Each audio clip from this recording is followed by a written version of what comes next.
Le sucre. Que se passe-t-il dans notre corps quand on arrête le sucre pendant 2 semaines? Quels sont les changements? Et vous allez voir que certains vont vous étonner. Et à la fin de la vidéo, je répondrai clairement à la question: est-ce que le sucre donne des cancers? Bonjour tout le monde et bienvenue dans cette nouvelle vidéo, bienvenue sur Charles.co. Ici on accueille toutes les personnes qui cherchent des informations et sur Charles.co, il y a plein d'informations sur la santé, que ce soit sur le sujet de l'alimentation ou d'autres sujets. Et on accueille aussi les personnes qui cherchent des solutions, par exemple les personnes qui sont en situation d'obésité, qui aimeraient améliorer ça.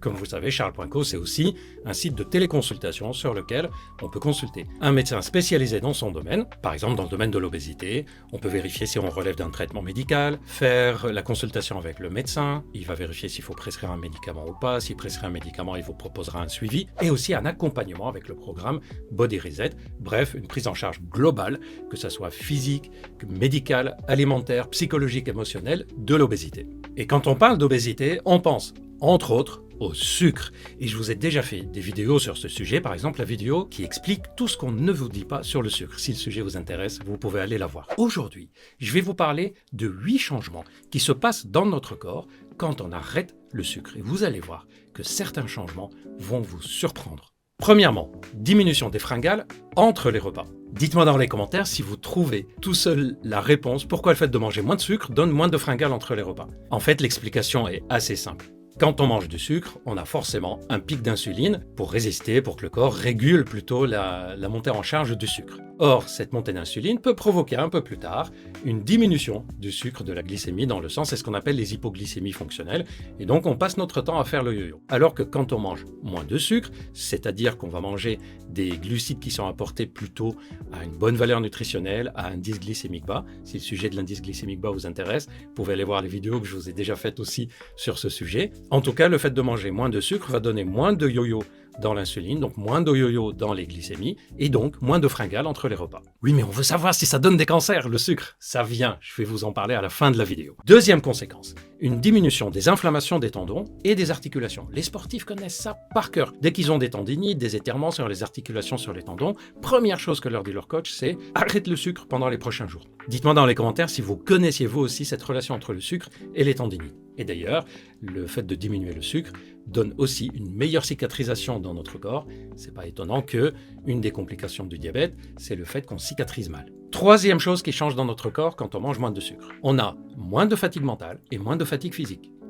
On a donc plus d'énergie de façon globale. Ça aussi, c'est contre-intuitif, non? En fait, ce qui est source d'énergie, c'est l'alimentation équilibrée avec des sucres qui sont bien assimilés dans le corps, bien incorporés dans une alimentation équilibrée. Mais l'excès de sucre, le sucre qu'on va appeler indice glycémique élevé, ce qu'il y a dans les sucreries, les boissons sucrées, le sucre blanc que vous connaissez. D'ailleurs, il suffit de regarder sur la composition des aliments que vous achetez, des boîtes, etc. Et vous allez voir les glucides, comment c'est souvent très élevé. Ce sucre-là, en fait, va donner plutôt une diminution de l'énergie, diminution de la capacité mentale. Pourquoi? Parce que ça va provoquer des montées très importantes d'insuline, et oui, encore l'insuline, ce qui va provoquer des réactions de type un peu après le repas, quoi, comme quand on a une digestion un peu difficile, et donc on a un petit ralentissement.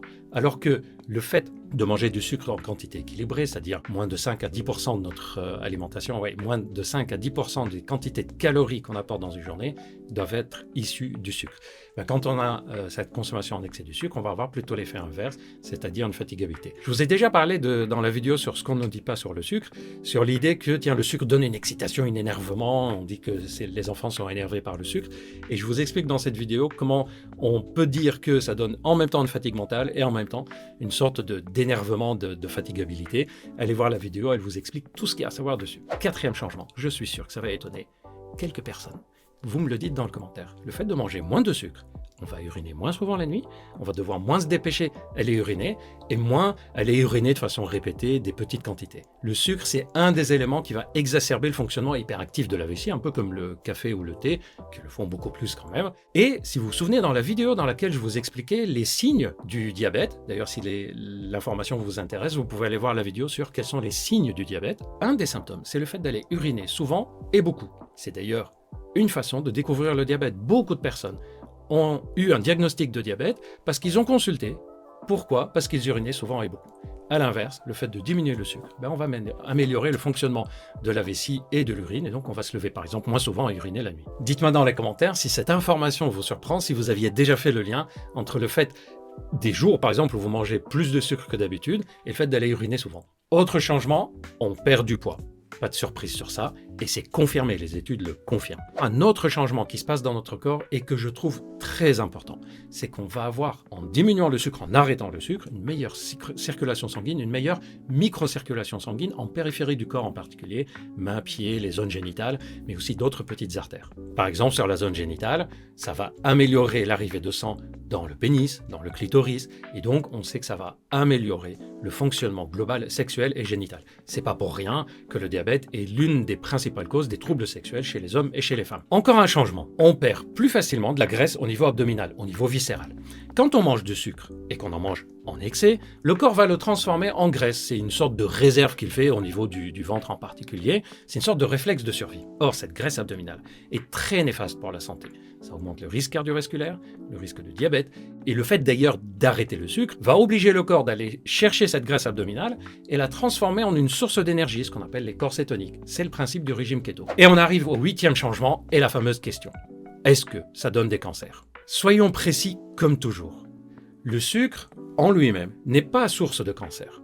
C'est-à-dire, le sucre n'est pas cancérigène. Mais, le fait de manger du sucre en excès, et malheureusement, de nos jours, on en mange facilement en excès parce que c'est présent et rajouté dans beaucoup d'alimentation. Le fait d'en manger en excès va faire de sorte qu'on va accumuler de la graisse viscérale. Or, cette graisse viscérale, et a fortiori le surpoids et l'obésité, sont considérés comme des facteurs de risque de certains cancers. Dans la vidéo sur les risques et dangers de l'obésité, je vous ai parlé des complications par exemple, que ce soit sur la respiration, sur le sommeil cardiovasculaire, et je vous ai dit que les études montrent que malheureusement, l'accumulation de graisse au niveau viscéral est un facteur de risque de développer certains cancers. En d'autres termes, le sucre en lui-même ne va pas donner un cancer, mais la consommation régulière avec excès de sucre va donner des complications dans notre corps qui elles-mêmes vont favoriser la survenue de cancer. Voilà, j'espère que vous avez appris des choses, j'espère que la vidéo vous a plu. Si c'est le cas, n'oubliez pas de mettre un petit pouce, un like, de partager, de commenter, de vous abonner si vous n'êtes pas encore abonné.